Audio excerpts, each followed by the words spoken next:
বন্ধুরা, আশা করি আপনারা সবাই ভালো আছেন। প্রিয়াস কুকিং ব্লগে আবারও একটা নতুন রেসিপিতে আপনাদের সবাইকে স্বাগত জানাই।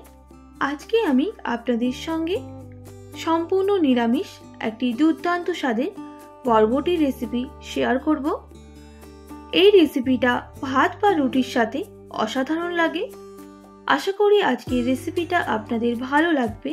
তো চলুন বন্ধুরা, আজকের রেসিপিটা দেখে নেওয়া যাক। সম্পূর্ণ নিরামিষ বরবটি রেসিপি বানানোর জন্য আমি এখানে 500 গ্রাম বরবটি নিয়ে নিয়েছি। আর বরবটিগুলো ঠিক এইভাবে কেটে নিতে হবে। আর লাগছে আলু। আমি 5 থেকে 6টা মিডিয়াম সাইজের আলু এইভাবে কেটে নিয়ে নিয়েছি।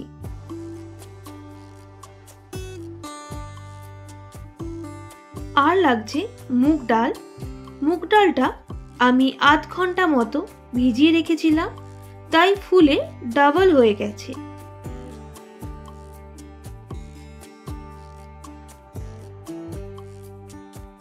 এরপর একটা কড়াইয়ের মধ্যে দিয়ে দিতে হবে সামান্য পরিমাণ জল। আর জলটা একটু ফুটিয়ে নিতে হবে। ফুটে গেলে দিয়ে দেব একটা টমেটো, কয়েক টুকরো কাজু, 2টো কাশ্মীরি লঙ্কা আর সামান্য পরিমাণ আদার টুকরো। বেশ কিছুক্ষণ এইভাবে মশলাগুলো সেদ্ধ করে নিতে হবে।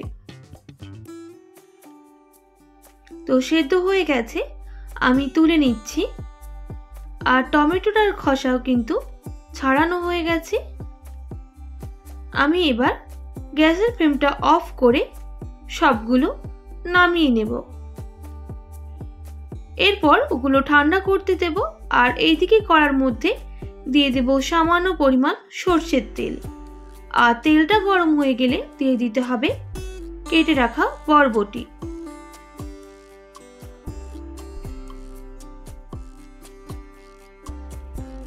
আর বরবটিটা বেশ কিছুক্ষণ ভেজে নিতে হবে।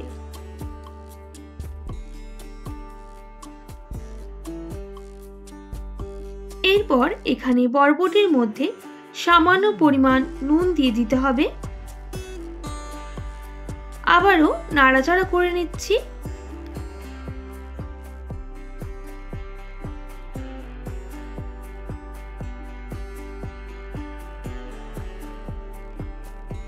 বরবটিগুলো ভাজা হয়ে গেছে, এবার নামিয়ে নিতে হবে।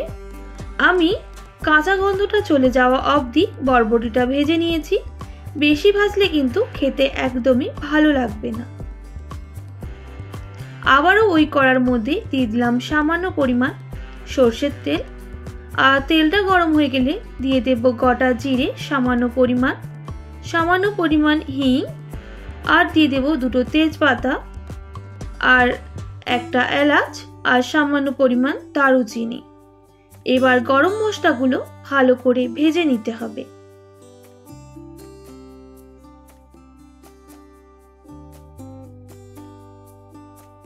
গরম মশলা থেকে কিন্তু খুব সুন্দর গন্ধ বের হয়েছে। এই স্টেজে বেটে রাখা মশলাটা অ্যাড করে দিচ্ছি। এবার লো টু মিডিয়াম আঁচে বেশ কিছুক্ষণ মশলাটাকে কষিয়ে নিতে হবে, যতক্ষণ না মশলা থেকে তেল ছাড়া শুরু করছে।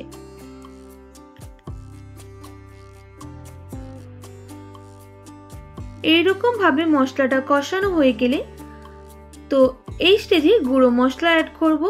তাই সামান্য পরিমাণ হলুদের গুঁড়ো, ঝালের জন্য সামান্য পরিমাণ লঙ্কার গুঁড়ো, সামান্য পরিমাণ নুন। এবার ভালো করে মিক্স করে নিতে হবে।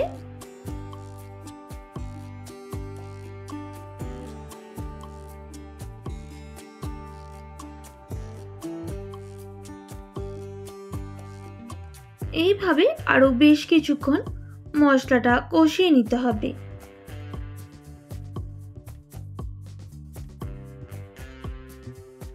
মশলা কিন্তু কষানো হয়ে গেছে। এরপর আমি এর মধ্যে কেটে রাখা আলু অ্যাড করে দেব। আর আলুর সাথে মশলাটা ভালো করে কষিয়ে নেব।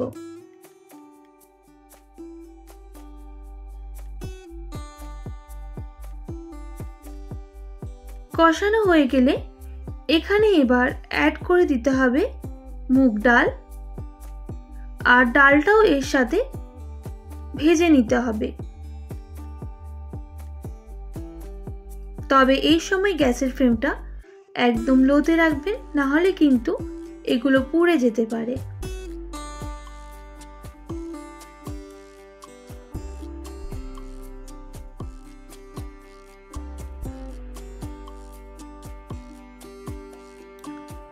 এইভাবে বেশ কিছুক্ষণ ভাজা হয়ে গেলে এখানে এবার জল অ্যাড করে দেব।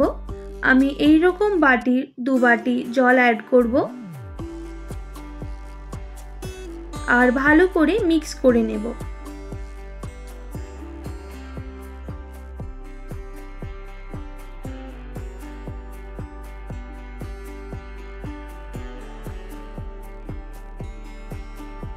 জল অ্যাড করার পর বেশ কিছুক্ষণ এটা ফুটতে দেব।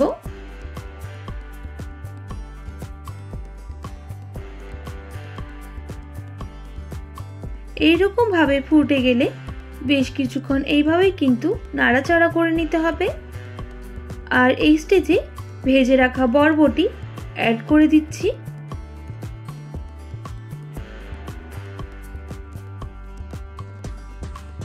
আর ভালো করে মিশিয়ে নিচ্ছি।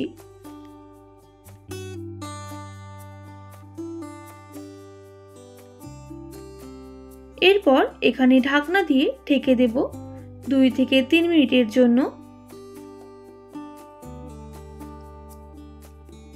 3 মিনিট পর ফিরে এলাম। এবার ঢাকনাটা খুলে দিচ্ছি আর নাড়াচাড়া করে নেব।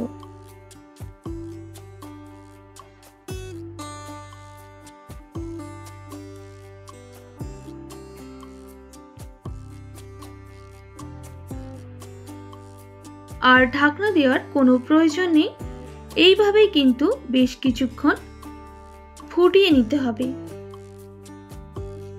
তাহলে এগুলো ভালোভাবে সুসেদ্ধ হয়ে যাবে।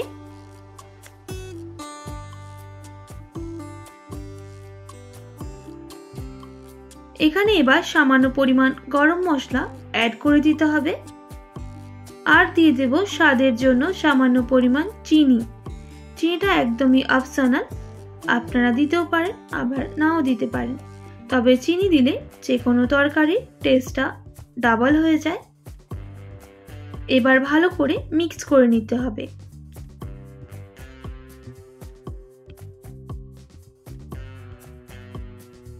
বরবটির রেসিপিটি কিন্তু একদমই রেডি। আলুগুলো ভালোভাবে সেদ্ধ হয়ে গেছে। এবার গ্যাসের ফ্লেমটা অফ করে নামিয়ে নিতে হবে। আপনাদের দেখিয়ে দিচ্ছি কতটা সুন্দর হয়েছে। এইভাবে অবশ্যই বাড়িতে একবার ট্রাই করবেন। ভাত বা রুটি অসাধারণ লাগে তার সঙ্গে এই রেসিপিটি। আশা করি আজকের রেসিপিটা আপনাদের ভালো লেগেছে। ভালো লেগে থাকলে অবশ্যই একটি like, comment, share and subscribe করে আমার পাশে থাকার অনুরোধ রইল। পাশে থাকা বেল আইকনটাও প্রেস করে দেবেন, তাহলে নিত্য নতুন রান্নার ভিডিওগুলো আপনাদের কাছে পৌঁছে যাবে। আজকের মতো এতটাই। আবারও নতুন কোনো রেসিপির সঙ্গে দেখা হচ্ছে। আপনারা ভালো থাকবেন, সুস্থ থাকবেন। আর এতক্ষণ আমার সঙ্গে ভিডিওটি দেখার জন্য অসংখ্য ধন্যবাদ আপনাদের সবাইকে।